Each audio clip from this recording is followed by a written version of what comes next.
अनेक जे भाजपचे मोठे देणगीदार आहेत त्यांनी गडचिरोलीमधलं जंगल तोडलं, गडचिरोलीमधल्या नद्या प्रदूषित केल्या, गडचिरोलीमधले डोंगर तोडले।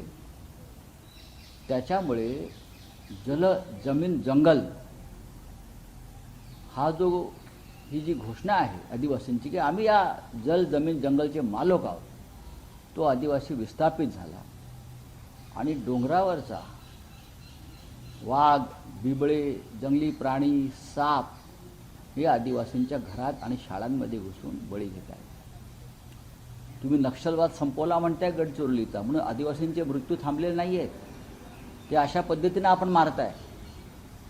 कसला विकास करताय तुम्ही आदिवासींचा? उपचार मिळत नाहीत आदिवासींना साप चावल्यावर, विंचू चावल्यावर। आणि तुम्ही गडचिरोलीची स्टील सिटी करायला निघालेला 3 विद्यार्थिनींच्या मृत्यूनं जर या राज्यांचं सरकार हळहळलं नसेल, अस्वस्थ झालं नसेल, तर यासारखं निर्दयी सरकार नाही।